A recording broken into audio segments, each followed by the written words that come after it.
নমস্কার শ্রোতা বন্ধুরা, ঋতুধারা মনোরমা সাধু ইউটিউব চ্যানেলে সকলকে স্বাগত জানাই। আশা করি সকলেই সুস্থ আছেন, আনন্দে আছেন। আজ বিশ্ববরেণ্য লেখক রবীন্দ্রনাথ ঠাকুরের ছোট গল্প শেষ কথা আপনাদের কাছে নিবেদন করছি। জীবনের প্রবহমান ঘোলা রঙের হজবরলর মধ্যে হঠাৎ যেখানে গল্পটা আপন রূপ ধরে সদ্য দেখা দেয়, তার অনেক পূর্ব থেকেই নায়ক নায়িকারা আপন পরিচয়ের সূত্র গেঁথে আসে।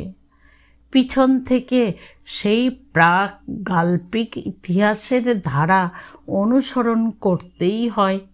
তাই কিছু সময় নেব আমি যে কে সেই কথাটাকে পরিষ্কার করবার জন্যে, কিন্তু নাম ধাম ভাড়াতে হবে, নইলে জানাশোনা মহলের জবাবদিহি সামলাতে পারবো না। কি নাম নেব তাই ভাবছি। রোম্যান্টিক নামকরণের দ্বারা গোড়া থেকেই গল্পটাকে বসন্ত রাগে পঞ্চম সুরে বাঁধতে চাইনে। নবীন মাধব নামটা বোধ হয় চলে যেতে পারবে। ওর বাস্তবের শ্যামলা রংটা ধুয়ে ফেলে করা যেতে পারত নবারুণ সেনগুপ্ত, কিন্তু তাহলে খাঁটি শোনাতো না। গল্পটা নামের বড়াই করে লোকের বিশ্বাস হারাতো। লোকে মনে করত ধার করা জামিয়ার পরে সাহিত্য সভায় বাবুয়ানা করতে এসেছে। আমি বাংলাদেশের বিপ্লবী দলের একজন। ব্রিটিশ সাম্রাজ্যের মহাকর্ষ শক্তি আন্দামান তীরের খুব কাছাকাছি টান মেরেছিল। নানা বাঁকা পথে সিআইডির ফাঁস এড়িয়ে এড়িয়ে গিয়েছিলাম আফগানিস্তান পর্যন্ত। অবশেষে পৌঁছেছি আমেরিকার খালাসির কাজ নিয়ে। পূর্ববঙ্গীয় জেদ ছিল মজ্জায়। একদিনও ভুলিনি যে ভারতবর্ষের হাত পায়ের শিকলে উখো ঘষতে হবে দিন রাত, যতদিন বেঁচে থাকি।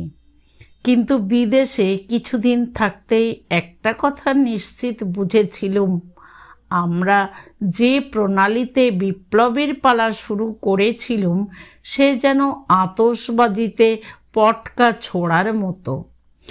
তাতে নিজের পোড়া কপাল পুড়িয়েছি অনেকবার। দাগ পড়েনি ব্রিটিশ রাজ রক্তে। আগুনের উপর পতঙ্গের অন্ধ আসক্তি। যখন সদর্পে ঝাঁপ দিয়ে পড়ছিলুম তখন বুঝতে পারিনি সেটাতে ইতিহাসের যজ্ঞানল জ্বালানো হচ্ছে না, জ্বালাচ্ছি নিজেদের খুব ছোট ছোট চিতানল। ইতিমধ্যে ইউরোপীয় মহাসমরের ভীষণ প্রলয়রূপ তার অতি বিপুল আয়োজন সমেত চোখের সামনে দেখা দিয়েছিল। এই যুগান্তর স্বাধীনী সর্বনাশাকে আমাদের খোড়ো ঘরের চণ্ডীমণ্ডপে প্রতিষ্ঠা করতে পারব, সে দুরাশা মন থেকে লুপ্ত হয়ে গেল। সমারোহ করে আত্মহত্যা করবার মতো আয়োজন ঘরে নেই। তখন ঠিক করলুম ন্যাশনাল দুর্গের গোড়া পাকা করতে হবে। স্পষ্ট বুঝতে পেরেছিলুম, বাঁচতে যদি চাই আদিম যুগের হাত দুখানায় যে কটা নখ আছে তা দিয়ে লড়াই করা চলবে না। এ যুগে যন্ত্রের সঙ্গে যন্ত্রের দিতে হবে পাল্লা। যেমন তেমন করে মরা সহজ, কিন্তু বিশ্বকর্মার চেলাগিরি করা সহজ নয়। অধীর হয়ে ফল নেই, গোড়া থেকেই কাজ শুরু করতে হবে। পথ দীর্ঘ, সাধনা কঠিন। দীক্ষা নিলুম যন্ত্রবিদ্যায়। ডেট্রয়েটে ফোর্ডের মোটর কারখানায় কোনো মতে ঢুকে পড়লুম। হাত পাকাচ্ছিলুম, কিন্তু মনে হচ্ছিল না খুব বেশি দূর এগোচ্ছি। একদিন কি দুর্বুদ্ধি ঘটল। মনে হলো ফোর্ডকে যদি একটুখানি আভাস দিই যে আমার উদ্দেশ্য নিজের উন্নতি করা নয়, দেশকে বাঁচানো, তাহলে স্বাধীনতা পূজারী আমেরিকার ধনসৃষ্টির জাদুকর বুঝি খুশি হবে, এমনকি আমার রাস্তা হয়তো করে দেবে প্রশস্ত। ফোর্ড চাপা হাসি হেসে বললে, আমার নাম হেনরি ফোর্ড, পুরাতন ইংরেজি নাম। আমাদের ইংল্যান্ডের মামাতো ভাইরা অকেজো, তাদের আমি কেজো করব, এই আমার সংকল্প। আমি ভেবেছিলুম ভারতীয় কেউ কেজো করে তুলতে উৎসাহ হতেও পারে। একটা কথা বুঝতে পারলুম, টাকাওয়ালার দরদ টাকাওয়ালাদেরই পড়ে। আর দেখলুম এখানে চাকা তৈরির চক্রপথে শেখা বেশি দূর এগোবে না। এই উপলক্ষে একটা বিষয়ে চোখ খুলে গেল, সে হচ্ছে এই যে যন্ত্রবিদ্যা শিক্ষার আরও গোড়ায় যাওয়া চাই। যন্ত্রের মাল মশলা সংগ্রহ শিখতে হবে। ধরনী শক্তিমানদের জন্যে জমা করে রেখেছেন তার দুর্গম জঠরে কঠিন পদার্থ। এই নিয়ে দিগ্বিজয় করেছে তারা, আর গরিবদের জন্যে রয়েছে তার উপরের স্তরে ফসল। হাড় বেরিয়েছে তাদের পাজরায়, চুপসে গেছে তাদের পেট। আমি লেগে গেলুম খনিজবিদ্যা শিখতে। ফোর্ড বলেছে ইংরেজ অকেজো, তার প্রমাণ হয়েছে ভারতবর্ষে। একদিন হাত লাগিয়েছিল তারা নীলের চাষে, আর একদিন চায়ের চাষে। সিভিলিয়ানের দল দপ্তরখানায় তকমা পড়া ল অ্যান্ড অর্ডার এর ব্যবস্থা করেছে, কিন্তু ভারতের বিশাল অন্তর্ভাণ্ডারের সম্পদ উদ্ঘাটিত করতে পারেনি। মানব চিত্তের কি প্রকৃতির! বসে বসে পাটের চাষির রক্ত নিংড়েছে। জামশেদ টাটাকে সেলাম করেছি সমুদ্রের ওপার থেকে। ঠিক করেছি আমার কাজ পটকা ছোড়া নয়, শীত কাটতে যাব পাতালপুরীর পাথরের প্রাচীরে। মায়ের আঁচল ধরা বুড়ো খোকাদের দলে মিশে মা মা ধ্বনিতে মন্তর পড়ব না, আর দেশের দরিদ্রকে অক্ষম, অভুক্ত, অশিক্ষিত দরিদ্র বলেই মানব। দরিদ্র নারায়ণ বুলি দিয়ে তার নামে মন্তর বানাবো না। প্রথম বয়সে এরকম বচনের পুতুল গড়া খেলা অনেক খেলেছি। কবিদের কুমোর বাড়িতে স্বদেশের যে রাংতা লাগানো প্রতিমা গড়া হয়, তারই সামনে বসে বসে অনেক চোখের জল ফেলেছি। কিন্তু আর নয়, এই জাগ্রত বুদ্ধির দেশে এসে বাস্তবকে বাস্তব বলে জেনেই শুকনো চোখে কোমর বেঁধে কাজ করতে শিখেছি। এবার গিয়ে বেরিয়ে পড়বে এই বিজ্ঞানী বাঙাল কোদাল নিয়ে, কুড়ুল নিয়ে, হাতুড়ি নিয়ে দেশের গুপ্তধনের তল্লাশে। এই কাজটাকে কবির গদগদ কণ্ঠের চেলারা দেশমাতৃকার পূজা বলে চিনতেই পারবে না। ফোর্ডের কারখানা ঘর ছেড়ে তারপরে 9 বছর কাটিয়েছি খনিজবিদ্যা শিখতে। ইউরোপের নানা কেন্দ্রে ঘুরেছি, হাতে কলমে কাজ করেছি, 2-একটা যন্ত্র কৌশল নিজেও বানিয়েছি। তাতে উৎসাহ পেয়েছি অধ্যাপকদের কাছে, নিজের উপরে বিশ্বাস হয়েছে। ধিক্কার দিয়েছি ভূতপূর্ব মন্ত্রমুগ্ধ অকৃতার্থ নিজেকে। আমার ছোট গল্পের সঙ্গে এই সব বড় বড় কথার একান্ত যোগ নেই। বাদ দিলে চলতো, হয়তো ভালোই হতো। কিন্তু এই উপলক্ষে একটা কথা বলার দরকার ছিল, সেটা বলি। যৌবনের গোড়ার দিকে নারী প্রভাবের ম্যাগনেটিজমে জীবনের মেরু প্রদেশের আকাশে যখন অরোরার রঙিন ছটার আন্দোলন ঘটতে থাকে, তখন আমি ছিলুম অন্যমনস্ক, একেবারে কোমরে বেঁধে অন্যমনস্ক। আমি সন্ন্যাসী, আমি কর্মযোগী, এইসব বাণীর দ্বারা মনের আগল শক্ত করে আটা ছিল। কন্যা দায়িকরা যখন আশেপাশে আনাগোনা করেছিল, আমি স্পষ্ট করেই বলেছি, কন্যার কুষ্ঠিতে যদি অকাল বৈধব্য যোগ থাকে তবেই যেন কন্যার পিতা আমার চিন্তা করেন। পাশ্চাত্য মহাদেশে নারী সঙ্গ ঠেকাবার বেড়া নেই, সেখানে আমার পক্ষে দুর্যোগের বিশেষ আশঙ্কা ছিল। আমি যে সুপুরুষ, দেশে থাকতে নারীদের মুখে সে কথা চোখের মৌন ভাষা ছাড়া অন্য কোনো ভাষায় শোনবার কোনো সম্ভাবনা ছিল না। তাই এ তথ্যটা আমার চেতনার বাইরে পড়েছিল। বিলেতে গিয়ে যেমন আবিষ্কার করেছি, সাধারণের তুলনায় আমার বুদ্ধি বেশি আছে, তেমনি ধরা পড়েছিল আমাকে দেখতে ভালো। আমার এদেশি পাঠকদের মনে ঈর্ষা জন্মাবার মতো অনেক কাহিনীর ভূমিকা দেখা দিয়েছিল, কিন্তু হলপ করে বলছি, আমি তাদের নিয়ে ভাবের কুহকে মনকে জমাট বাঁধতে দিইনি। হয়তো আমার স্বভাবটা কড়া, পশ্চিমবঙ্গের শৌখিনদের মতো ভাবা লুতায় আর্দ্রচিত্ত নই। নিজেকে পাথরের সিন্ধুক করে তার মধ্যে আমার সংকল্পকে ধরে রেখেছিলাম। মেয়েদের নিয়ে রসের পালা শুরু করে তারপরে সময়ে বুঝে খেলা ভঙ্গ করা, সেও ছিল আমার প্রকৃতি বিরুদ্ধ।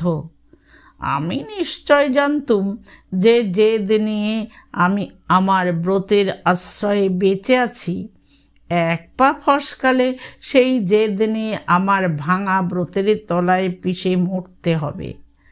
আমার পক্ষে এর মাঝখানে কোনো ফাঁকির পথ নেই। তাছাড়া আমি জন্ম পাড়া গেয়ে, মেয়েদের সম্বন্ধে আমার সেকেলে সংকোচ ঘুচতে চায় না। তাই মেয়েদের ভালোবাসা নিয়ে যারা অহংকারের বিষয় করে, আমি তাদের অবজ্ঞা করি।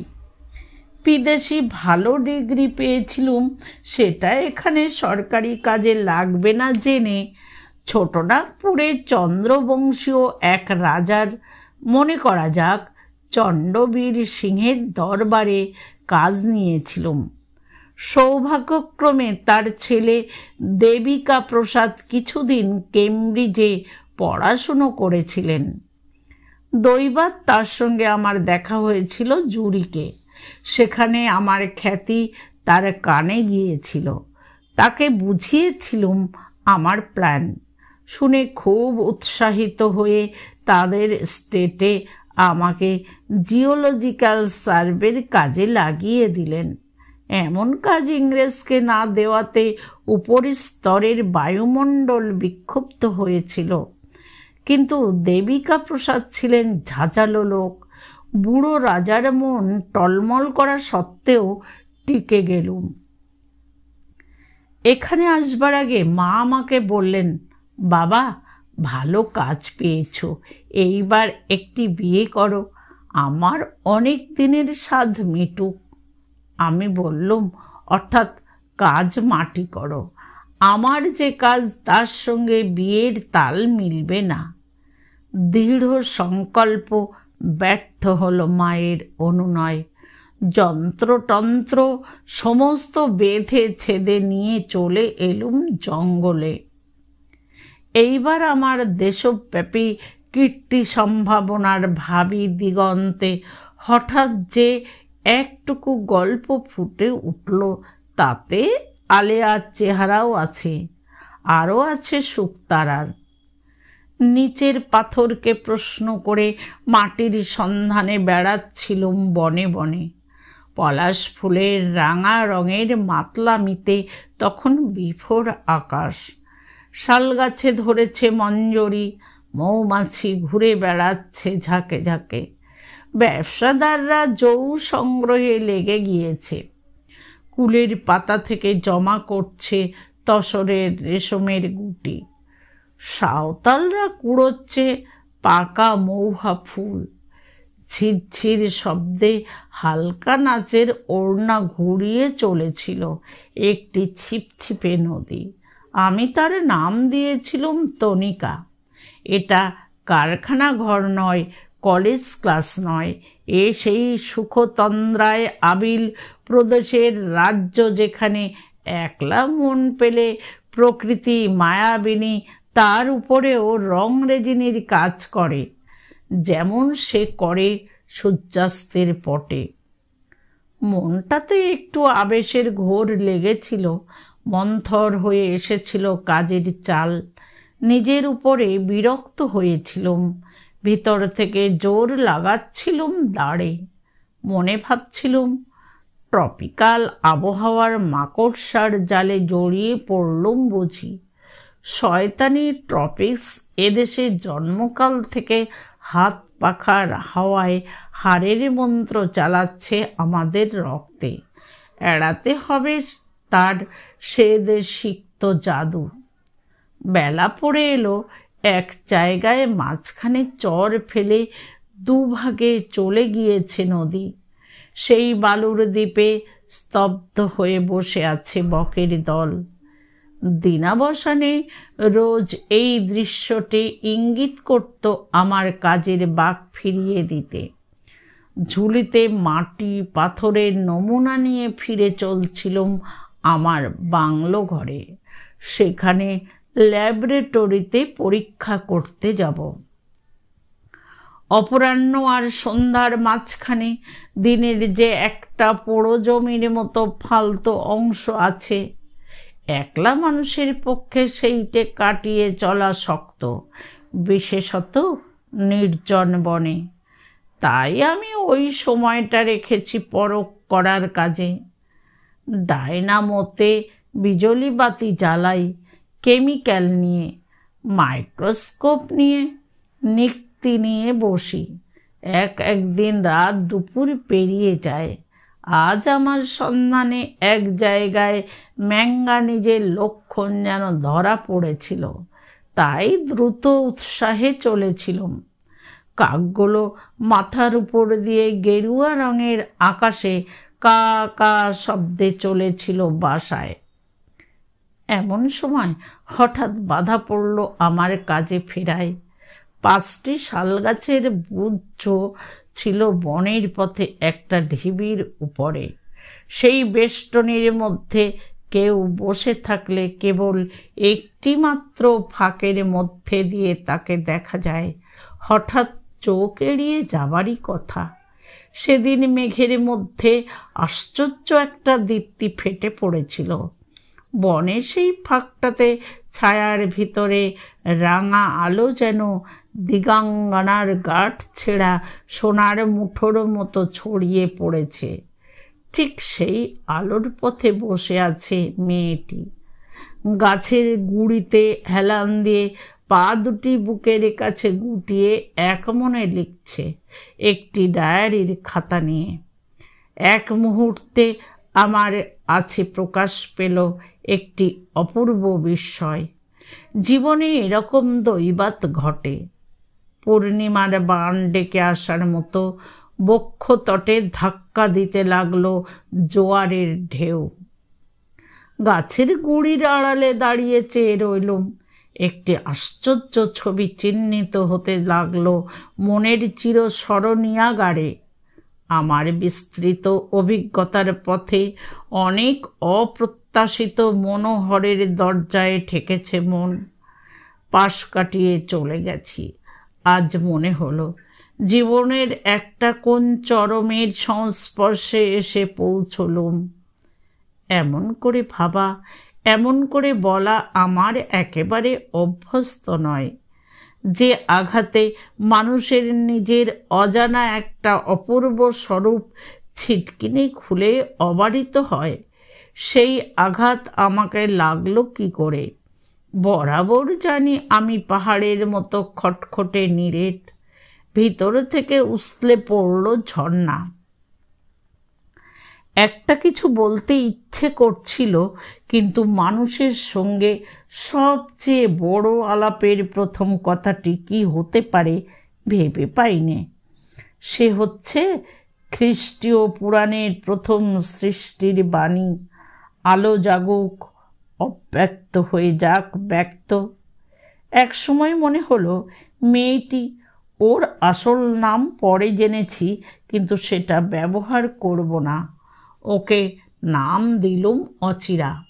মানে কি? মানে এই, যার প্রকাশ হতে বিলম্ব হলো না, বিদ্যুতের মতো রইল ওই নাম। মুখ দেখে মনে হলো অচিরা জানতে পেরেছে কে একজন আড়ালে দাঁড়িয়ে আছে। উপস্থিতির একটা নীরব ধ্বনি আছে বুঝি। লেখা বন্ধ করেছে, অথচ উঠতে পারছে না। পলায়নটা পাচ্ছে বড্ড বেশি স্পষ্ট হয়। একবার ভাবলুম বলি, মাপ করুন। কি মাপ করা, কি অপরাধ, কি বলবো তাকে? একটু তফাতে গিয়ে বিলিতি বেটে কোদাল নিয়ে মাটিতে খোঁচা মারবার ভান করলুম। ঝুলিতে একটা কি পুরলুম, সেটাও অত্যন্ত বাজে। তারপরে ঝুঁকে পড়ে মাটিতে বিজ্ঞানী দৃষ্টি চালনা করতে করতে চলে গেলুম। কিন্তু নিশ্চয় মনে জানি, যাকে ভোলাবার চেষ্টা করেছিলুম তিনি ভোলেননি। মুগ্ধ পুরুষ চিত্তের দুর্বলতার আরও অনেক প্রমাণ তিনি আরও অনেকবার পেয়েছেন, সন্দেহ নেই। আশা করলুম আমার বেলায় এটা তিনি মনে মনে উপভোগ করেছেন।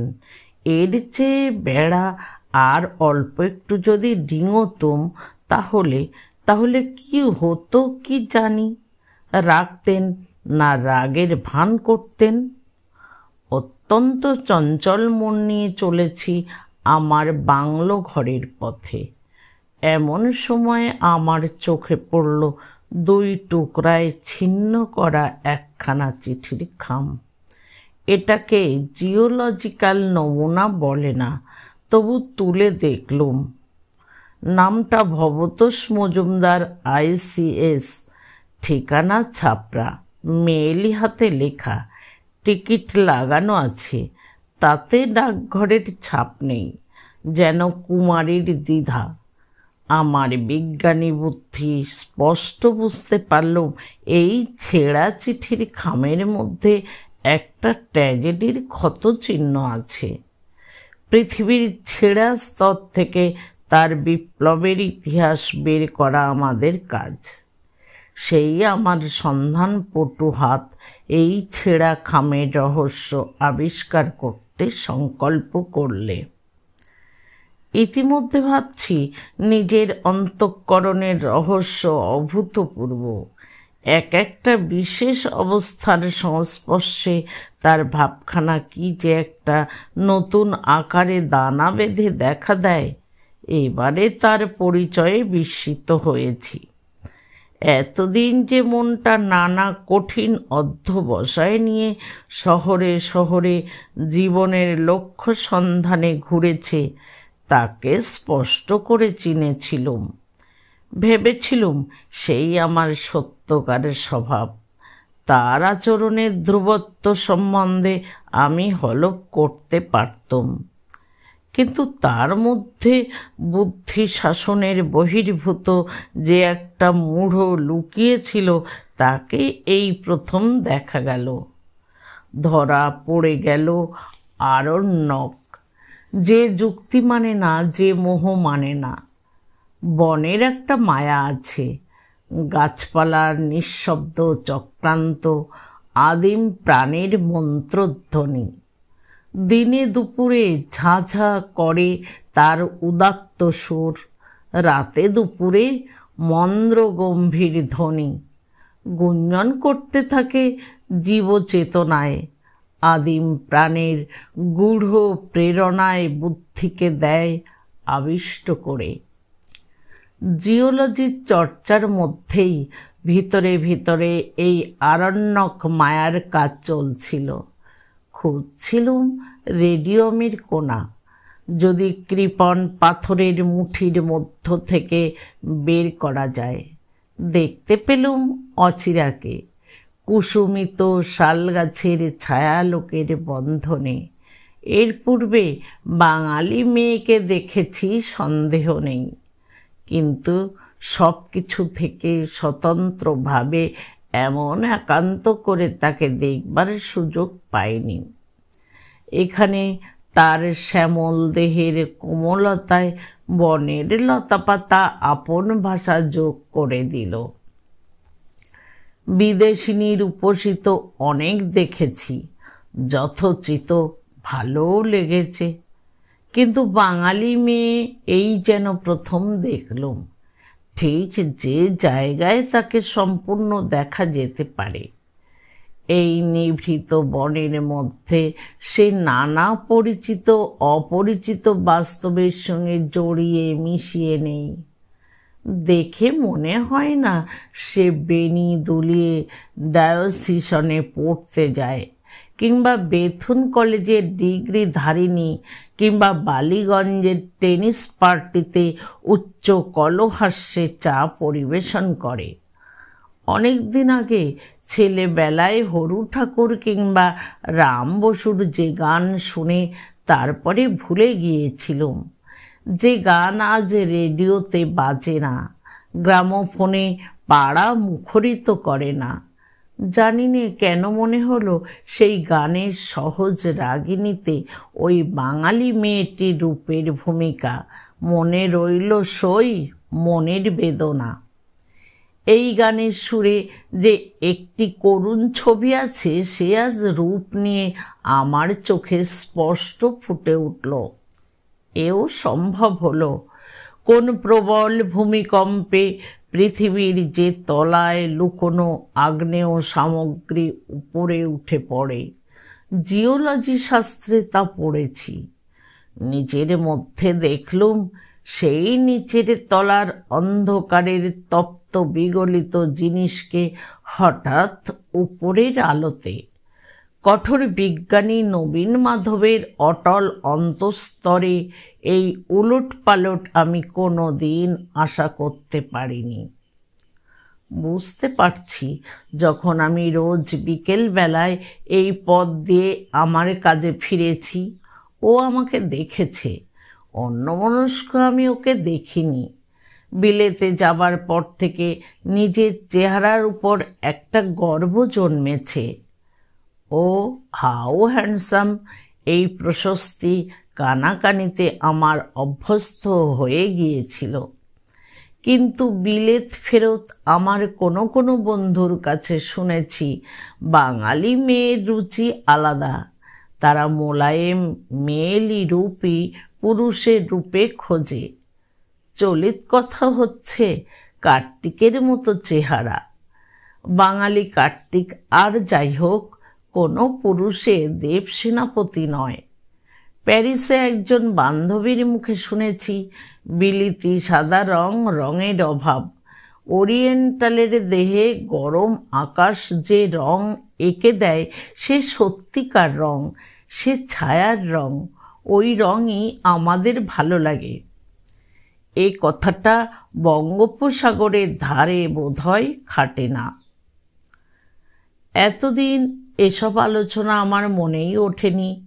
কয়েকদিন ধরে আমাকে ভাবিয়েছে। রোদে পোড়া আমার রং, লম্বা আমার প্রাণসার দেহ, শক্ত আমার বাহু, দ্রুত আমার গতি। শুনেছি দৃষ্টি আমার তীক্ষ্ণ, নাক চিবুক কপাল নিয়ে সুস্পষ্ট জোরালো আমার চেহারা। এপস্টাইন পাথরে আমার মূর্তি গড়তে চেয়েছিল, সময় দিতে পারিনি। কিন্তু বাঙালিকে আমি মায়ের খোকা বলেই জানি, আর মায়েরা তাদের কোলের ধনকে মোমে গড়া পুতুলের মতো দেখতেই ভালোবাসে। এসব কথা মনের মধ্যে ঘুলিয়ে উঠে আমাকে রাগিয়ে তুলছিল। আগে ভাগেই কল্পনায় ঝগড়া করছিলুম অচিরার সঙ্গে। বলছিলুম, তুমি যাকে বলো সুন্দর, সে বিসর্জনের দেবতা।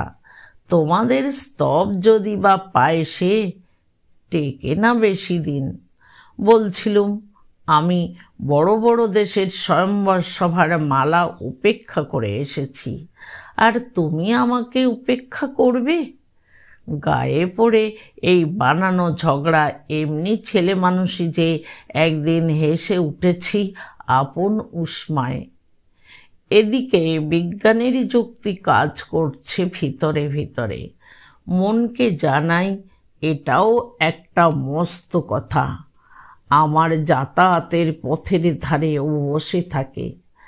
একান্ত নিভৃতই যদি ওর প্রার্থনীয় হতো তাহলে ঠাই বদল করত। প্রথম প্রথম আমি ওকে আড়ে আড়ে দেখেছি, যেন দেখিনি এই ভান করে। ইদানিং মাঝে মাঝে স্পষ্ট চোখাচোখি হয়েছে। যতদূর আমার বিশ্বাস সেটাকে চার চোখের অপঘাত বলে ওর মনে হয়নি। এর চেয়েও বিশেষ একটা পরীক্ষা হয়ে গেছে। এর আগে দিনের বেলায় মাটি পাথরের কাজ সাঙ্গ করে দিনের শেষে ওই পঞ্চবটির পথ দিয়ে একবার মাত্র যেতেম বাসার দিকে। সম্প্রতি যাতায়াতের পুনরাবৃত্তি হতে আরম্ভ হয়েছে। এই ঘটনাটা যে জিওলজি সম্পর্কিত নয় সে কথা বোঝবার মতো বয়স হয়েছে অচিরার। আমারও সাহস ক্রমশ বেড়ে চলল যখন দেখলুম এই সুস্পষ্ট ভাবের আভাসেও তরুণীকে স্থানচ্যুত করতে পারল না। একদিন হঠাৎ পিছন ফিরে দেখেছি অচিরা আমার তিরোগমনের দিকে চেয়ে আছে। আমি ফিরতেই তাড়াতাড়ি ডায়েরির দিকে চোখ নামিয়ে নিয়েছে। সন্দেহ হলো ওর ডায়েরির লেখার ধারায় আগেকার মতো বেগ নেই। আমার বিজ্ঞানী বুদ্ধিতে মনোরহস্যের আলোচনা জেগে উঠল। বুঝেছি সে কোনো এক পুরুষের জন্যে তপস্যার ব্রত নিয়েছে, তার নাম ভবতোষ। যে ছাপড়ায় অ্যাসিস্ট্যান্ট ম্যাজিস্ট্রেটটি করছে বিলেত থেকে ফিরে এসেই। তার পূর্বে দেশে থাকতে এদের দুজনের প্রণয় ছিল গভীর। কাজ দেবার মুখেই একটা আকস্মিক বিপ্লব ঘটেছে। ব্যাপারটা কি খবর নিতে হবে। শক্ত হলো না, কেননা পাটনা বিশ্ববিদ্যালয়ে আমার কেমব্রিজের সতীর্থ আছে বঙ্কিম। ডাকে চিঠি লিখে পাঠালুম, বিহার সিভিল সার্ভিসে আছে ভবতোষ।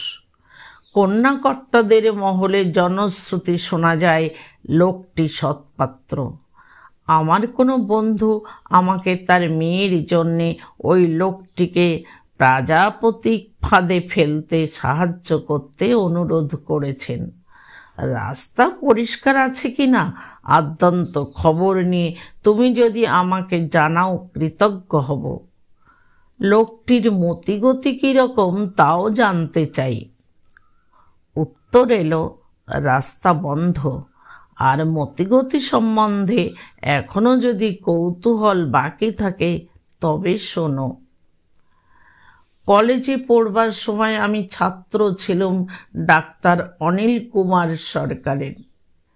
অ্যালফাবেটের অনেকগুলি অক্ষর জোড়া তার নাম।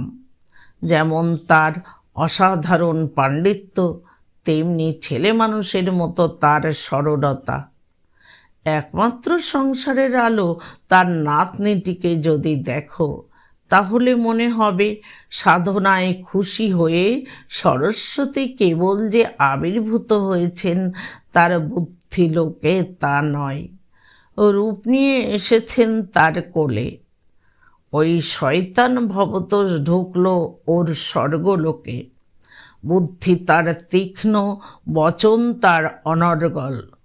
প্রথমে ভুললেন অধ্যাপক, তারপরে ভুলল তার নাতনি। ওদের অসহ্য অন্তরঙ্গতা দেখে আমার হাত নিষ্পিস করত। কিছু বলবার পথ ছিল না। বিবাহ সম্বন্ধ পাকাপাকি স্থির হয়ে গিয়েছিল, কেবল অপেক্ষা ছিল বিলেত গিয়ে সিভিল সার্ভিসে উত্তীর্ণ হয়ে আসার। তার পাথেও আর খরচ জুগিয়েছেন অধ্যাপক। লোকটার সর্দির ধাত ছিল। বধির ভগবানের কাছে আমরা দুবেলা প্রার্থনা করেছি বিবাহের পূর্বে লোকটা যেন নিউমোনিয়া হয়ে মরে, কিন্তু মরেনি, পাশ করেছে। করেই ইন্ডিয়া গভর্নমেন্টের উচ্চপদস্থ একজন মুরব্বীর মেয়েকে বিয়ে করেছে। লজ্জায় ক্ষোভে নিজের কাজ ছেড়ে দিয়ে মর্মাহত মেয়েটিকে নিয়ে অধ্যাপক কোথায় যে অন্তর্ধান করেছেন তার খবর রেখে যাননি। চিঠিখানা পড়লুম, দৃঢ় সংকল্প করলুম এই মেয়েটিকে তার লজ্জা থেকে, অবসাদ থেকে উদ্ধার করব। ইতিমধ্যে অচিরার সঙ্গে কোনো রকম করে একটা কথা আরম্ভ করবার জন্যে মন ছটফট করতে লাগলো। যদি বিজ্ঞানী না হয়ে হতুম সাহিত্য রসিক, কিংবা বাঙাল না হয়ে যদি হতুম পশ্চিমবঙ্গের আধুনিক, তাহলে নিশ্চয় মুখে কথা বাধত না। কিন্তু বাঙালি মেয়েকে ভয় করি, চিনি নে বলে বোধ হয়। একটা ধারণা ছিল হিন্দু নারী অজানা পরপুরুষ মাত্রের কাছে একান্তই অনধিগম্য। খামোকা কথা কইতে যাই যদি, তাহলে ওর রক্তে লাগবে অসুচিতা। সংস্কার জিনিসটা এমনি অন্ধ। এখানে কাজে যোগ দেবার পূর্বে কিছুদিন তো কলকাতায় কাটিয়ে এসেছি। আত্মীয় বন্ধু মহলে দেখে এলুম সিনেমা মঞ্চ পথবর্তিনী রং মাখানো বাঙালি মেয়ে যারা জাত বান্ধবী, তাদের থাক তাদের কথা। কিন্তু অচিরার কোনো পরিচয় না পেয়েই মনে হলো ও আর এক জাতের। একালের বাইরে আছে দাঁড়িয়ে নির্মল আত্মমর্যাদায় স্পর্শ ভীরু মেয়ে। মনে মনে কেবলই ভাবছি প্রথম একটি কথা শুরু করব কি করে। এই সময়ে কাছাকাছি দুই একটা ডাকাতি হয়ে গিয়েছিল। মনে হলো এই উপলক্ষে অচিরাকে বলি, রাজাকে বলে আপনার জন্যে পাহারার বন্দোবস্ত করে দিই। ইংরেজ মেয়ে হলে হয়তো এই গায়ে পড়া আনুকূল্যকে স্পর্ধা মনে করত, মাথা বাঁকিয়ে বলতো, সে ভাবনা আমার। কিন্তু এই বাঙালির মেয়ে যে কীভাবে কথাটা নেবে আমার সে অভিজ্ঞতা নেই। দীর্ঘকাল বাংলার বাইরে থেকে আমার মনের অভ্যাস অনেকখানি জড়িয়ে গেছে বিলিতি সংস্কারে। দিনের আলো প্রায় শেষ হয়ে এসেছে। এইবার অচিরার ঘরে ফেরবার সময়, কিংবা ওর দাদা মশাই এসে ওকে বেড়াতে নিয়ে যাবেন, এমন সময় একজন হিন্দুস্থানি গোয়ার এসে অচিরার হাত থেকে হঠাৎ তার ব্যাগ আর ডায়েরিটা ছিনিয়ে নিয়ে চলে যাচ্ছিল। আমি সেই মুহূর্তেই বনের আড়াল থেকে বেরিয়ে এসে বললুম, কোনো ভয় নেই আপনার। এই বলে ছুটে সেই লোকটার ঘাড়ের উপরে গিয়ে ঝাঁপিয়ে পড়তেই সে ব্যাগ আর খাতা ফেলে দৌড় মারলে। আমি লুঠের ধন নিয়ে এসে অচিরাকে দিলুম। অচিরা বললে, ভাগ্যিস আপনি। আমি বললুম, আমার কথা বলবেন না, ভাগ্যিস ও লোকটা এসেছিল। তার মানে ওরই সাহায্যে আপনার সঙ্গে প্রথম কথাটা হয়ে গেল। এতদিন কিছুতেই ভেবে পাচ্ছিলুম না কি যে বলি। কিন্তু ও যে ডাকাত। না, ও ডাকাত নয়, ও আমার বরকন্দাজ। অচিরা মুখে তার খয়েরি রঙের আঁচল তুলে ধরে খিলখিল করে হেসে উঠল। কি মিষ্টি তার ধ্বনি, যেন ঝর্ণার স্রোতে নুড়ির সুরওয়ালা শব্দ। হাসি থামতেই বললে, কিন্তু সত্যি ডাকাতি হলে খুব মজা হতো। মজা হতো কার পক্ষে? যাকে নিয়ে ডাকাতি তার পক্ষে। এই রকম যে একটা গল্প পড়েছি। তারপরে উদ্ধারকর্তার কি হতো?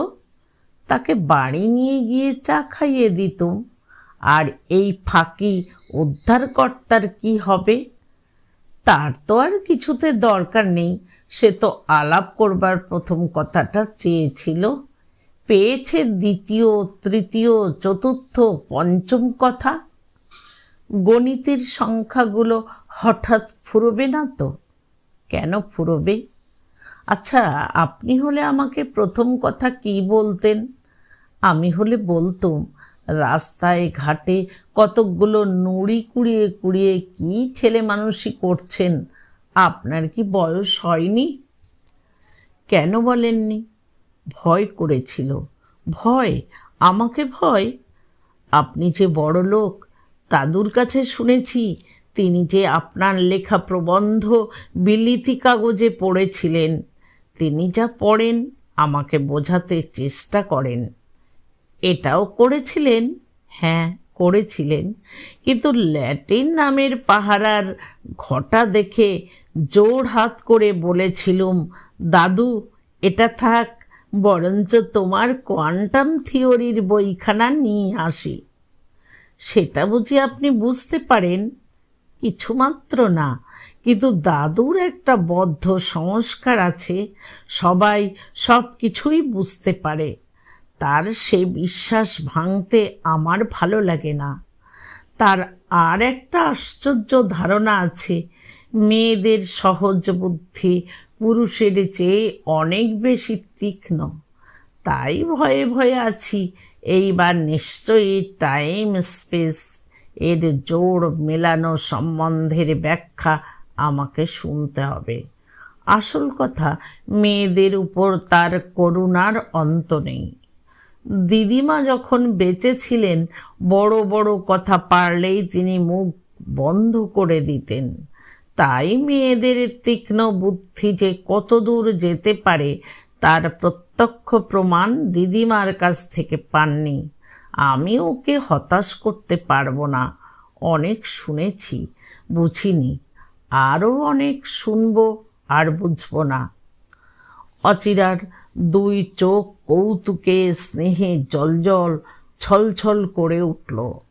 ইচ্ছে করছিল স্নিগ্ধ কণ্ঠের এই আলাপ শীঘ্র যেন শেষ হয়ে না যায়। দিনের আলো ম্লান হয়ে এলো। সন্ধ্যার প্রথম তারা জ্বলে উঠেছে শালবনের মাথার উপরে। সাঁওতাল মেয়েরা জ্বালানি কাঠ সংগ্রহ করে নিয়ে যাচ্ছে ঘরে। দূর থেকে শোনা যাচ্ছে তাদের গান। এমন সময় বাইরে থেকে ডাক এলো, দিদি কোথায় তুমি? অন্ধকার হয়ে এলো যে, আজকাল সময় ভালো নয়। ভালো তো নয় দাদু, তাই একজন রক্ষাকর্তা নিযুক্ত করেছি।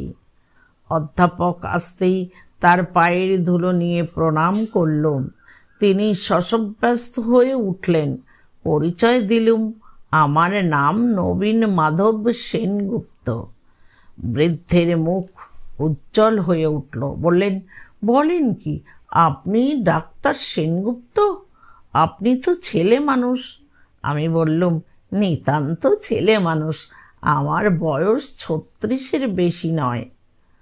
আবার অচিরার সেই কলমধুর কণ্ঠের হাসি। আমার মনে যেন দুনো লয়ের ঝংকারে সেতার বাজিয়ে দিলে। বললে, দাদুর কাছে পৃথিবীর সবাই ছেলে মানুষ, আর দাদু হচ্ছে সকল ছেলে মানুষের আগরওয়ালা। অধ্যাপক বললেন, আগরওয়ালা? একটা নতুন শব্দ বাংলায় আমদানি করলে, কোথা থেকে জোটালে? সেই যে তোমার ভালোবাসার মারোয়ারি ছাত্র কুন্দন লাল আগরওয়ালা আমাকে এনে দিত বোতলে করে আমের চাটনি। আমি তাকে জিজ্ঞাসা করেছিলুম, আগরওয়ালা কথাটার মানে কি? সে বলেছিল, পায়োনিয়ার। অধ্যাপক বললেন, ডাক্তার সেনগুপ্ত, আপনার সঙ্গে আলাপ হলো যদি, আমাদের ওখানে যেতে হবে তো। কিচ্ছু বলতে হবে না দাদু, যাবার জন্যে লাফালাফি করছেন। আমার কাছে শুনেছেন দেশকালের একজোট তত্ত্ব নিয়ে তুমি ব্যাখ্যা করবে আইনস্টাইনের কাঁধে চড়ে। মনে মনে বললুম, সর্বনাশ, কি দুষ্টুমি। অধ্যাপক অত্যন্ত উৎসাহিত হয়ে বললেন, আপনার বুঝি টাইম স্পেসের? আমি ব্যস্ত হয়ে বলে উঠলুম, কিচ্ছু বুঝি নে টাইম স্পেসের। আমাকে বোঝাতে গেলে আপনার সময় নষ্ট হবে মাত্র। বৃদ্ধ ব্যগ্র হয়ে বলে উঠলেন, সময়? এখানে সময়ের অভাব কোথায়? আচ্ছা, এক কাজ করুন না, আজকে না হয় আমাদের ওখানে আহার করবেন, কি বলেন? আমি লাফ দিয়ে বলতে যাচ্ছিলাম, এক্ষুনি। অচিরা বলে উঠল, দাদু, সাধে তোমাকে বলি ছেলে মানুষ, যখন তখন নেমন্তন্ন করে তুমি আমাকে মুশকিলে ফেলো। এই দণ্ডকারণ্যে ফিরপির দোকান পাবো কোথায়? ওরা বিলেতের ডিনার খাইয়ে জাতের সর্বগ্রাসী মানুষ। কেন তোমার নাতনির বদনাম করবে? অন্তত ভেটকি মাছ আর ভেড়ার ব্যবস্থা করতে হবে তো। আচ্ছা আচ্ছা, তাহলে কবে আপনার সুবিধে হবে বলুন? সুবিধে আমার কালই হতে পারবে, কিন্তু অচিরা দেবীকে বিপন্ন করতে চাইনে। ঘোর জঙ্গলে, পাহাড়ে, গুহা গহ্বরে আমাকে ভ্রমণে যেতে হয়। সঙ্গে রাখি থলে ভরে চিড়ে, ছড়া কয়েক কলা, বিলিতি বেগুন, কাঁচা ছোলার শাক, চিনেবাদামও কখনো থাকে। আমি সঙ্গে নিয়ে আসব ফলারের আয়োজন। অচিরা দেবী দই দিয়ে সহস্তে মেখে আমাকে খাওয়াবেন। এতে যদি রাজি থাকেন তাহলে কোনো কথা থাকবে না। দাদু, বিশ্বাস করো না এসব লোককে। তুমি বাংলা মাসিকে লিখেছিলে বাঙালির খাদ্যে ভিটামিনের প্রভাব, সে উনি পড়েছেন, তাই কেবল তোমাকে খুশি করবার জন্যে চিড়ে কলার ফর্দ তোমাকে শোনালেন। আমি ভাবলুম, মুশকিলে ফেললে। বাংলা কাগজে ডাক্তারের লেখা ভিটামিনের তত্ত্ব পড়া কোনো কালে আমার দ্বারা সম্ভব নয়, কিন্তু কবুল করি কি করে? বিশেষত উনি যখন উৎফুল্ল হয়ে আমাকে জিজ্ঞাসা করলেন, সেটা পড়েছেন নাকি? আমি বললুম, পড়ি বা না পড়ি তাতে কিছু আসে যায় না। আসল কথা উনি নিশ্চয় জানেন, কাল যদি ওকে খাওয়াই তাহলে ওর পাতে পশু পক্ষী স্থাবর জঙ্গম কিছুই বাদ পড়বে না। সেই জন্যে অত নিশ্চিন্ত মনে বিলিতি বেগুনের নাম কীর্তন করলেন। ওর শরীরটার দিকে দেখো না চেয়ে, শুধু সাকান্নে গড়া বলে কেউ সন্দেহ করতে পারে? দাদু, তুমি সবাইকেই অত্যন্ত বেশি বিশ্বাস করো, এমনকি আমাকেও। সেই জন্যে ঠাট্টা করে তোমাকে কিছু বলতে সাহস করিনে। বলতে বলতে ধীরে ধীরে আমরা ওদের বাড়ির দিকে চলেছি। এমন সময় হঠাৎ অচিরা বলে উঠল, এইবার আপনি ফিরে যান বাসায়। কেন? আমি ভেবেছিলুম আপনাদের বাড়ির দরজা পর্যন্ত পৌঁছে দিয়ে আসব। ঘর এলোমেলো হয়ে আছে, আপনি বলবেন বাঙালি মেয়েরা সব অগোছালো। কাল এমন করে সাজিয়ে রাখবো যে মেম সাহেবের কথা মনে পড়বে। অধ্যাপক বলেন, আপনি কিছু মনে করবেন না ডক্টর সেনগুপ্ত, ওচি বেশি কথা করছে, কিন্তু ওর স্বভাব নয় সেটা। এখানে বড় নির্জন বলে ও জুড়ে রাখে আমার মনকে অনর্গল কথা কয়ে। সেটাই ওর অভ্যাস হয়ে গেছে। ও যখন চুপ করে থাকে তখনই আমার ঘরটা যেন ছমছম করতে থাকে, আমার মনটাও। ও জানে সে কথা। আমার ভয় করে পাছে ওকে কেউ ভুল বোঝে। বুড়োর গলা জড়িয়ে ধরে অচিরা বললে, বুঝুক না দাদু, অত্যন্ত অনিন্দনীয় হতে চাইনি, সেটা অত্যন্ত আনইন্টারেস্টিং। অধ্যাপক সগর্বে বলে উঠলেন, জানেন সেনগুপ্ত, আমার দিদি কিন্তু কথা কইতে জানে, অমন আমি কাউকে দেখিনি। তুমি আমার মতো কাউকে দেখনি দাদু, আমিও কাউকে দেখিনি তোমার মতো। আমি বললুম, আচার্যদেব, যাবার আগে আমাকে কিন্তু একটা কথা দিতে হবে। আচ্ছা বেশ, আপনি যতবার আমাকে আপনি বলেন আমি মনে মনে ততবার জিভ কাটতে থাকি। আমাকে তুমি যদি বলেন তাহলে সেটাতেই যথার্থ আপনার স্নেহে সম্মান পাব। এ বাড়িতে আমাকে তুমি শ্রেণীতে তুলে দিতে আপনার নাতনিও সাহায্য করবেন। সর্বনাশ, আমি সামান্য নাতনি, হঠাৎ অত উঁচুতে নাগাল পাব না। আপনি বড় লোক। আমি বলি আর কিছুদিন যাক, যদি ভুলতে পারি আপনার ডিগ্রিধারী রূপ, তাহলে সবই সম্ভব হবে। কিন্তু দাদুর কথা স্বতন্ত্র, এখনই শুরু করো। দাদু বলো তো, তুমি কাল খেতে এসো, দিদি যদি মাছের ঝোলে নুন বেশি দিয়ে ফেলে তাহলে ভালো মানুষের মতো সহ্য করো। বলো, বাহ কি চমৎকার, পাতে আরও একটু দিতে হবে। অধ্যাপক সস্নেহে আমার কাঁধে হাত দিয়ে বললেন, ভাই, আর কিছুকাল আগে যদি আমার দিদিকে দেখতে তাহলে বুঝতে পারতে আসলে ও লাজুক। সেই জন্যে ও যখন আলাপ করা কর্তব্য মনে করে তখন জোর করতে গিয়ে কথা বেশি হয়ে পড়ে। দেখেছেন ডক্টর সেনগুপ্ত, দাদু আমাকে কীরকম মধুর করে শাসন করেন, যেন ইক্ষুদণ্ড দিয়ে। অনায়াসে বলতে পারতেন, তুমি বড় মুখরা, তোমার প্রগলভতা অত্যন্ত অসহ্য। আপনি কিন্তু আমাকে ডিফেন্ড করবেন, কি বলবেন বলুন না। আপনার মুখের সামনে বলবো না, বেশি কঠোর হবে।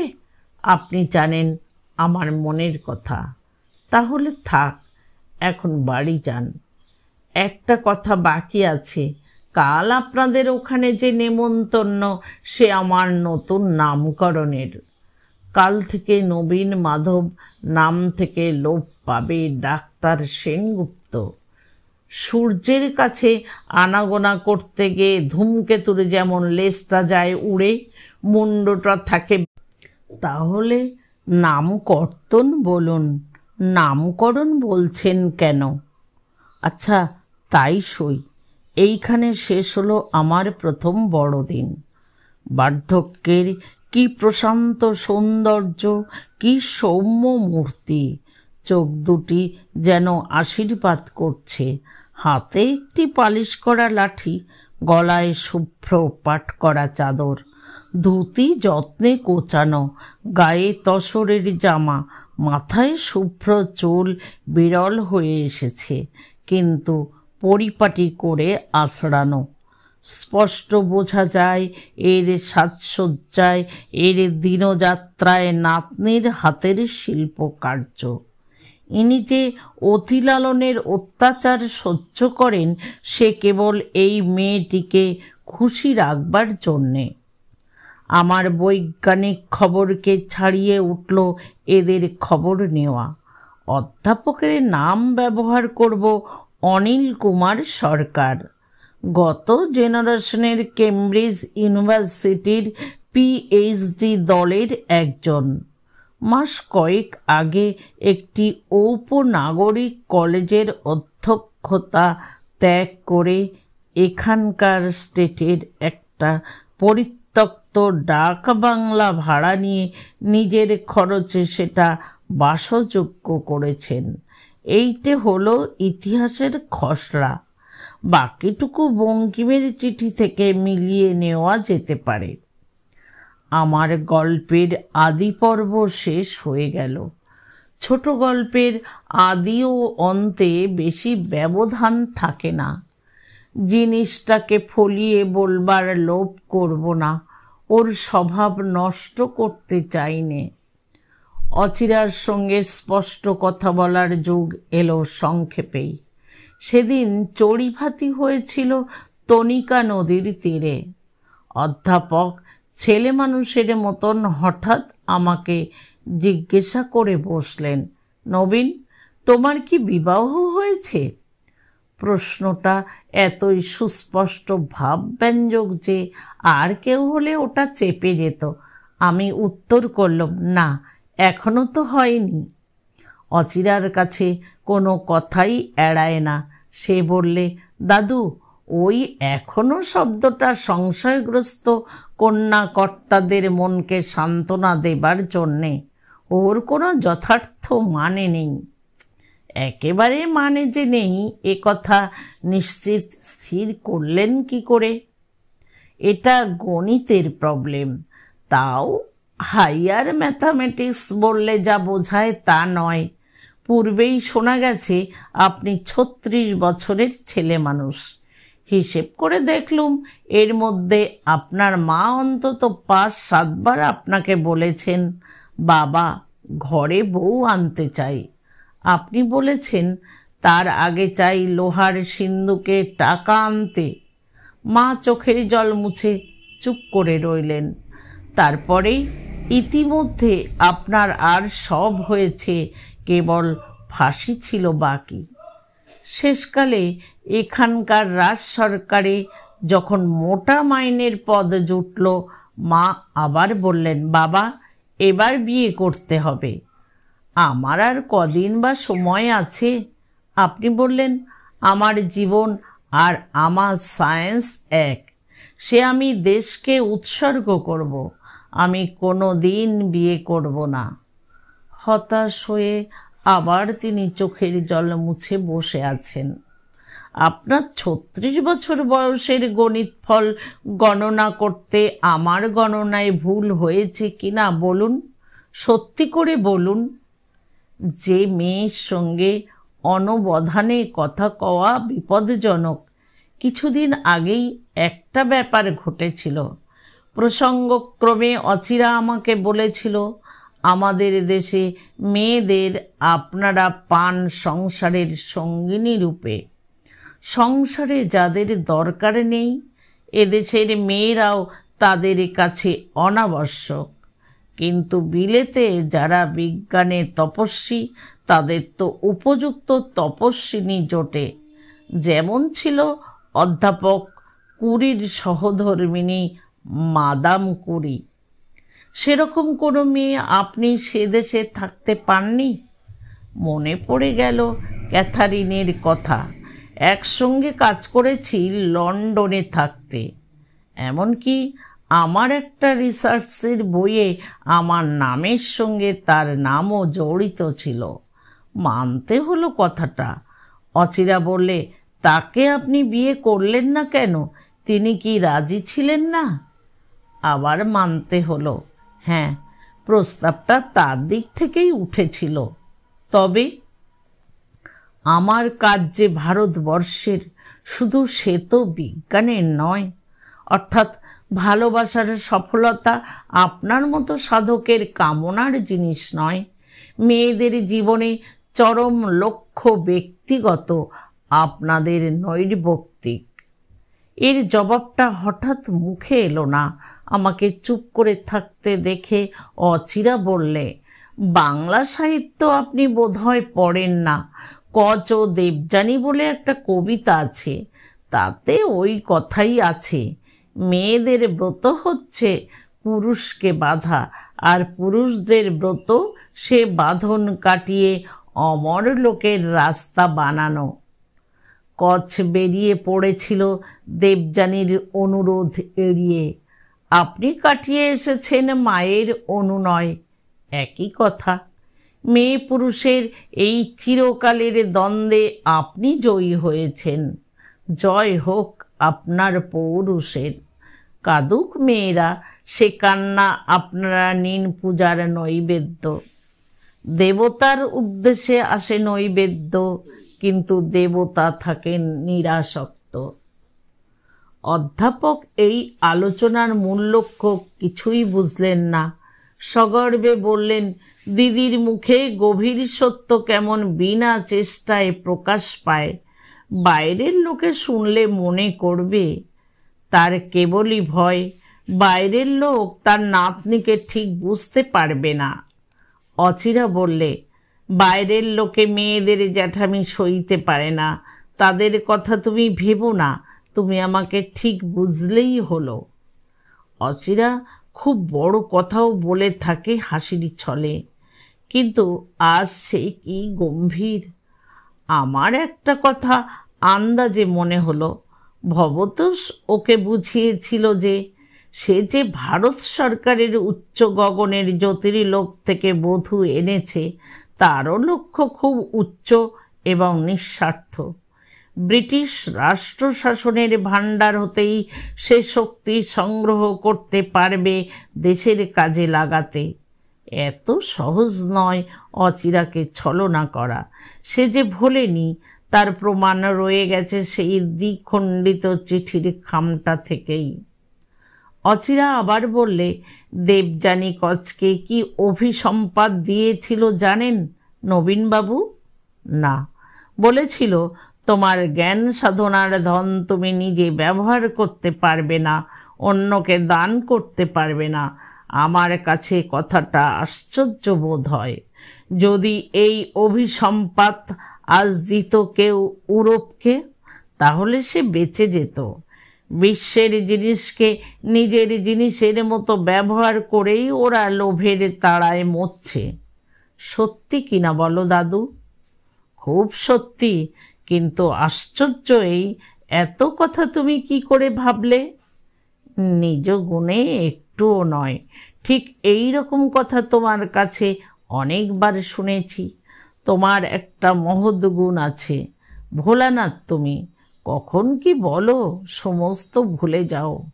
চোরাই মালের উপর নিজের ছাপ লাগিয়ে দিতে ভয় থাকে না। আমি বললুম, চুরি বিদ্যা বড় বিদ্যা, বিদ্যায় বলো রাষ্ট্রেই বলো, বড় বড় সম্রাট, বড় বড় চোর। আসল কথা তারাই ছিচকে চোর, ছাপ মারবার পূর্বেই যারা ধরা পড়ে। অচিরা বললে, ওর কত ছাত্র ওর মুখের কথা খাতায় টুকে নিয়ে বই লিখে নাম করেছে। উনি তাদের লেখা পড়ে আশ্চর্য হয়ে প্রশংসা করেন, জানতেই পারেন না নিজের প্রশংসা নিজেই করছেন। আমার ভাগ্যে এই প্রশংসা প্রায়ই জোটে। নবীনবাবুকে জিজ্ঞাসা করলেই উনি কবুল করবেন আমার অরিজিনালিটির কথা খাতায় লিখতে শুরু করেছেন। যে খাতায় তাম্রপ্রস্তর যুগের নোট রাখেন। মনে আছে দাদু, অনেক দিনের কথা, যখন কলেজে ছিলে আমাকে কচ ও দেবযানীর কবিতা শুনিয়েছিলে। সেই দিন থেকে আমি পুরুষের উচ্চ গৌরব মনে মনে মেনেছি, কখনো মুখে স্বীকার করিনে। কিন্তু দিদি, আমার কোনো কথায় আমি মেয়েদের গৌরবের লাঘব করিনি। তুমি করবে? তুমি যে মেয়েদের অন্ধভক্ত, তোমার মুখের স্তব গান শুনে মনে মনে হাসি। মেয়েরা নির্লজ্জ হয়ে সব মেনে নেয়। সস্তায় প্রশংসা আত্মসাৎ করা ওদের অভ্যাস হয়ে গেছে। সেদিন এই যে কথাবার্তা হয়ে গেল, এ নেহাত হাস্যালাপ নয়, এর মধ্যে ছিল যুদ্ধের সূচনা। অচিরার স্বভাবের দুটো দিক ছিল, আর তার ছিল দুটো আশ্রয়। এক ছিল তাদের নিজেদের বাড়ি, আর ছিল সেই পঞ্চবটী। ওর সঙ্গে যখন আমার বেশ সহজ সম্বন্ধ হয়ে এসেছে, তখন স্থির করেছিলুম ওই পঞ্চবটির নিভৃতে হাসি কৌতুকের ছলে আমার জীবনের সদ্য সংকটের কথা কোনো রকম করে তুলব এবং নিষ্পত্তির দিকে নিয়ে যাব। কিন্তু ওখানে পথ বন্ধ। আমাদের পরিচয়ের প্রথম দিনে প্রথম কথা যেমন মুখে আসছিল না, তেমনি এখানে যে অচিরা আছে তার কাছে প্রথম কথা নেই। মোকাবিলায় ওর চরম মনের কথায় পৌঁছবার কোনো উপায় খুঁজে পাইনি।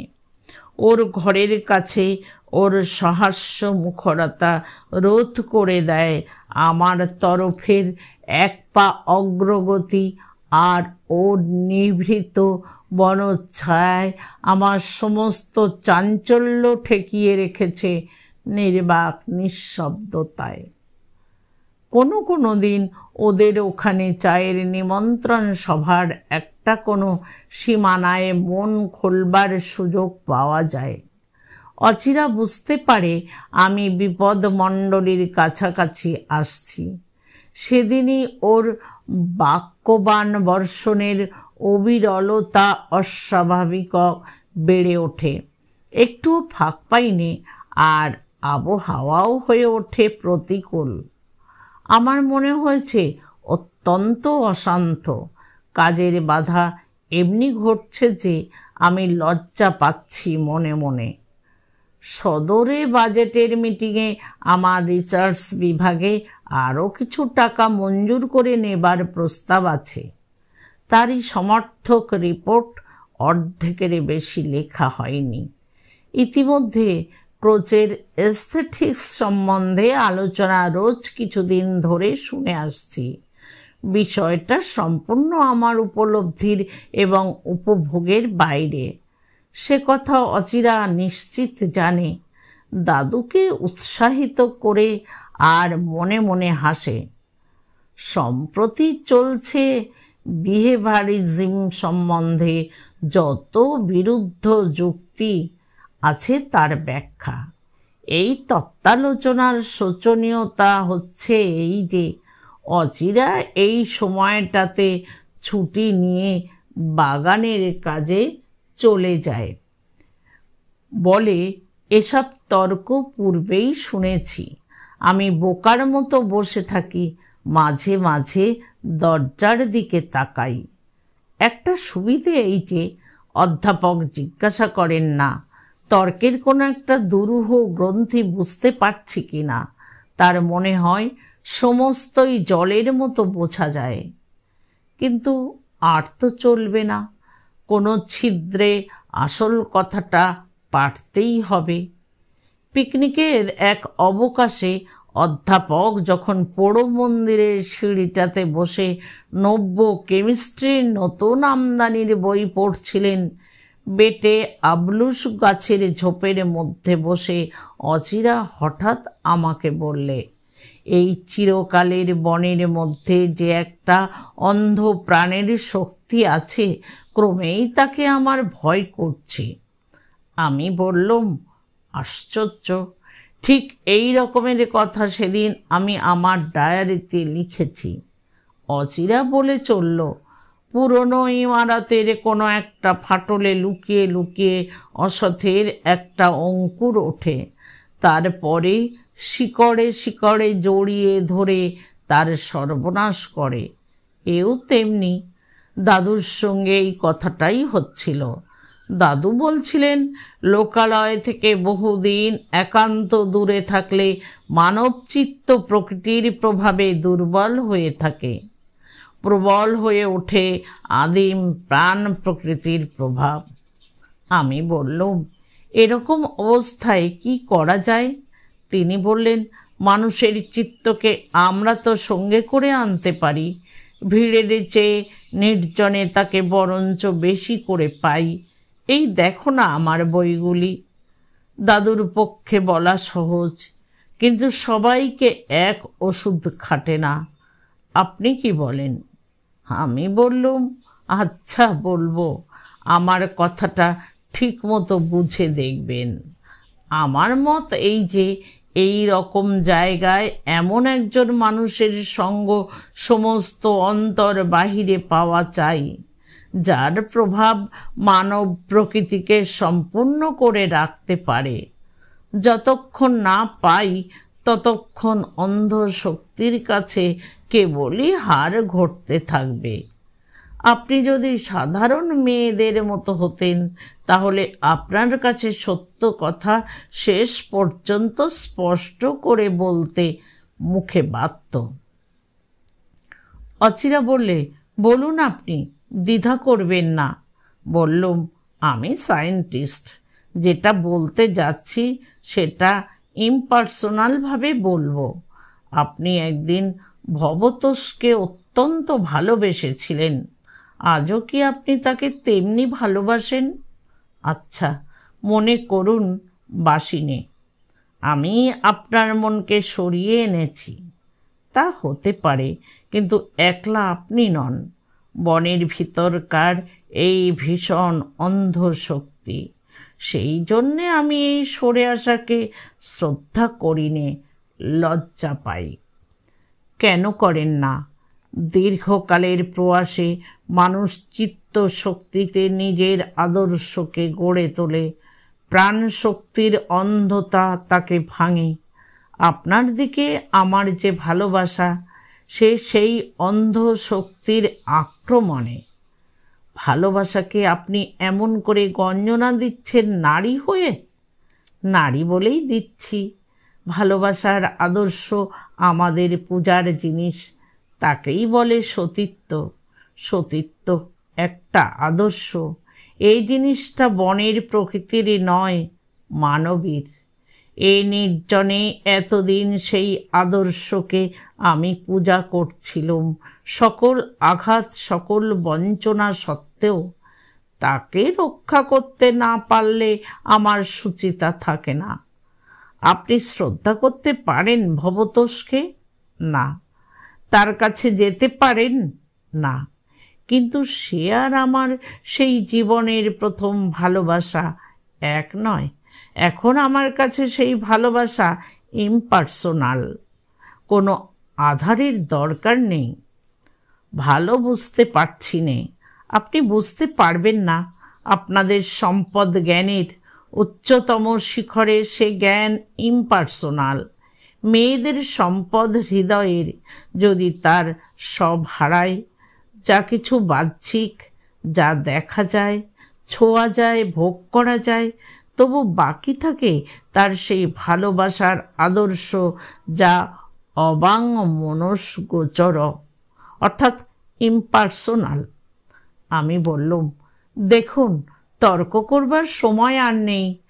এখানকার কাগজে বোধহয় দেখে থাকবেন আমার এখানকার কাজ শেষ হয়ে গেছে।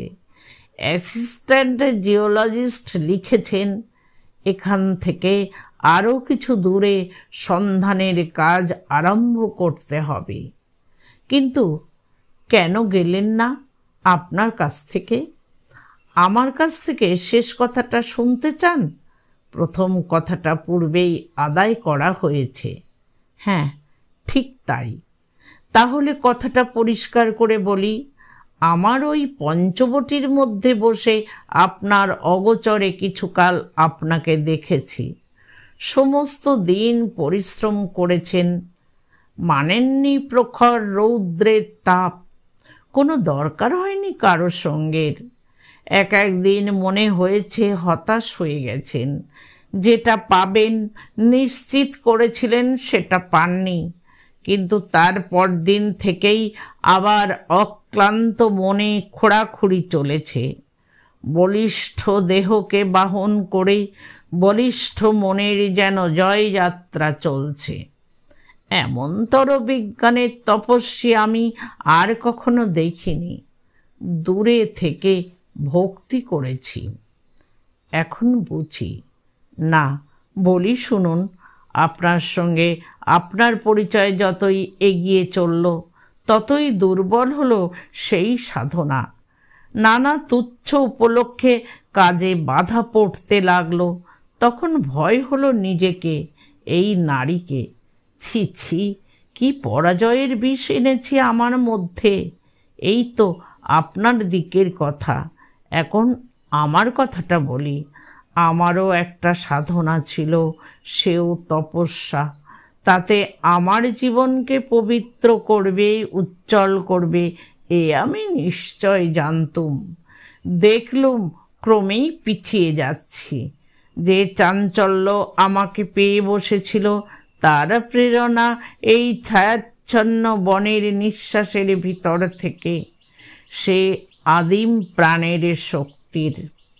মাঝে মাঝে এখানকার রাক্ষসী রাত্রির দ্বারা আবিষ্ট হয়ে মনে হয়েছে একদিন আমার দাদুর কাছ থেকে আমাকে ছিনিয়ে নিতে পারে বুঝি এমন প্রবৃত্তি রাক্ষস আছে। তার বিষাদ দিনে দিনে আমার দিকে এগিয়ে আসছে। তখনই বিছানা ফেলে ছুটে গিয়ে ঝর্ণার মধ্যে ঝাঁপিয়ে পড়ে আমি স্নান করেছি। এই কথা বলতে বলতে অচিরা ডাক দিলে, দাদু। অধ্যাপক তার পড়া ফেলে রেখে কাছে এসে মধুর স্নেহে বললেন, কি দিদি?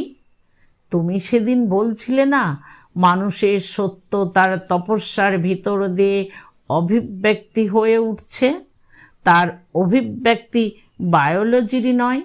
হ্যাঁ, তাই তো আমি বলি, পৃথিবীতে বড় বড় মানুষ জন্তুর পর্যায়ে, কেবল তপস্যার ভিতর দিয়ে সে হয়েছে জ্ঞানী মানুষ। আরও তপস্যা সামনে আছে, আরও স্থূলত্ব বর্জন করতে হবে, তবে সে হবে দেবতা। পুরাণে দেবতার কল্পনা আছে, কিন্তু অতীতে দেবতা ছিলেন না। দেবতা আছেন ভবিষ্যতে, মানুষের ইতিহাসের শেষ অধ্যায়ে। দাদু, এইবার তোমার আমার কথাটা চুকিয়ে দিই। কদিন থেকে মনের মধ্যে তোলপাড় করছে। আমি উঠে পড়ে বললুম, তাহলে আমি যাই? না, আপনি বসুন। দাদু, তোমার সেই কলেজের যে অধ্যক্ষ পদ তোমার ছিল, সেটা আবার খালি হয়েছে। সেক্রেটারি খুব অনুনয় করে তোমাকে লিখেছেন সেই পদ ফিরে নিতে। তুমি আমাকে সব চিঠি দেখাও, কেবল এই চিঠিটাই দেখাওনি।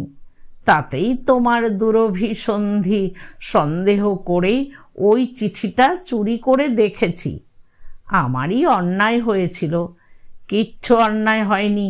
আমি তোমাকে টেনে এনেছি তোমার আসন থেকে, আমরা কেবল নামিয়ে আনতেই আছি। কি বলছো দিদি? সত্যি কথাই বলছি।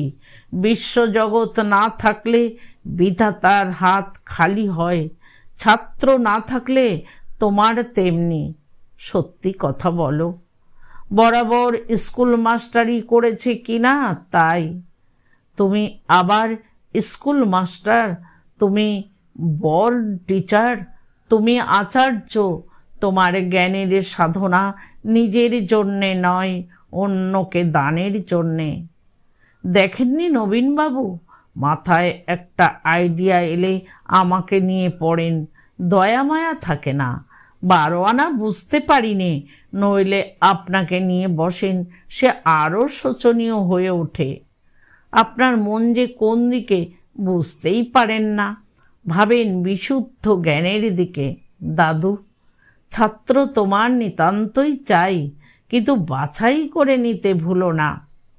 অধ্যাপক বললেন, ছাত্রই তো শিক্ষককে বাছাই করে, গরজ তো তারই। আচ্ছা, সে কথা পরে হবে। সম্প্রতি আমার চৈতন্য হয়েছে, যিনি শিক্ষক তাকে গ্রন্থকীট করে তুলছি। এমনি করে তপস্যা ভাঙি নিজের অন্ধ গরজে। সে কাজ তোমাকে নিতে হবে, এখনই যেতে হবে সেখানে ফিরে। অধ্যাপক হতবুদ্ধির মতো অচিরার মুখের দিকে চেয়ে রইলেন। অচিরা বললে, ও বুঝেছি, তুমি ভাবছ আমার কি গতি হবে। আমার গতি তুমি। ভোলানাথ, আমাকে যদি তোমার পছন্দ না হয়, তাহলে দিদিমাদি সেকেন্ডের আমদানি করতে হবে। তোমার লাইব্রেরি বেচে তার গয়না বানিয়ে দেবে, আমি দেব লম্বা দৌড়। অত্যন্ত অহংকার না বাড়লে এ কথা তোমাকে মানতেই হবে। আমাকে না হলে একদিনও তোমার চলে না। আমার অনুপস্থিতিতে 15ই আশ্বিনকে 15ই অক্টোবর বলে তোমার ধারণা হয়। যেদিন বাড়িতে তোমার সহযোগী অধ্যাপকের নিমন্ত্রণ, সেই দিনই লাইব্রেরি ঘরে দরজা বন্ধ করে নিদারুণ একটা ইকুয়েশন কষতে লেগে যাও। গাড়িতে চড়ে ড্রাইভারকে যে ঠিকানা দাও, সে ঠিকানায় আজও বাড়ি তৈরি হয় না। নবীনবাবু মনে করছেন আমি অত্যুক্তি করছি। আমি বললুম, একেবারেই না, কিছুদিন তো ওকে দেখছি, তার থেকেই অসন্দিগ্ধ বুঝেছি আপনি যা বলছেন তা খাঁটি সত্য। আজ এত অলক্ষণে কথা তোমার মুখ দিয়ে বেরুচ্ছে কেন জানো নবীন? এই রকম যা তা বলবার উপসর্গ ওর সম্প্রতি দেখা দিয়েছে। সব লক্ষণ শান্ত হয়ে যাবে, তুমি চলো দেখি তোমার কাজে। নারী আবার ফিরে আসবে, থামবে প্রলাপ বকুনি। অধ্যাপক আমার দিকে চেয়ে বললেন, তোমার কি পরামর্শ নবীন? উনি পণ্ডিত মানুষ বলেই জিওলজিস্টের বুদ্ধির পরে ওর এত শ্রদ্ধা। আমি একটুক্ষণ স্তব্ধ থেকে বললুম, অচিরা দেবীর চেয়ে সত্য পরামর্শ আপনাকে কেউ দিতে পারবে না।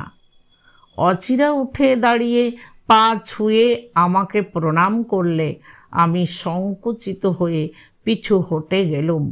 অচিরা বললে, সংকোচ করবেন না, আপনার তুলনায় আমি কেউ নই। সে কথাটা একদিন স্পষ্ট হবে। এইখানেই শেষ বিদায় নিলুম। যাবার আগে আর কিন্তু দেখা হবে না। অধ্যাপক আশ্চর্য হয়ে বললেন, সে কি কথা দিদি? দাদু, তুমি অনেক কিছু জানো, কিন্তু অনেক কিছু সম্বন্ধে তোমার চেয়ে আমার বুদ্ধি অনেক বেশি। সবিনয়ে এ কথাটা স্বীকার করে নিও। আমি পদধূলি নিয়ে প্রণাম করলুম অধ্যাপককে। তিনি আমাকে বুকে আলিঙ্গন করে ধরে বললেন, আমি জানি সামনে তোমার কীর্তির পথ প্রশস্ত। এইখানে আমার ছোট গল্প ফুরল। তারপরেকার কথা জিওলজিস্টের। বাড়ি ফিরে গিয়ে কাজের নোট এবং রেকর্ডগুলো আবার খুললুম। মনে হঠাৎ খুব একটা আনন্দ জাগলো। বুঝলুম একেই বলে মুক্তি। সন্ধ্যাবেলায় দিনের কাজ শেষ করে বারান্দায় এসে বোধ হলো খাঁচা থেকে বেরিয়ে এসেছে পাখি, কিন্তু পায়ে আছে এক টুকরো শিকল। নড়তে চড়তে সেটা বাজে।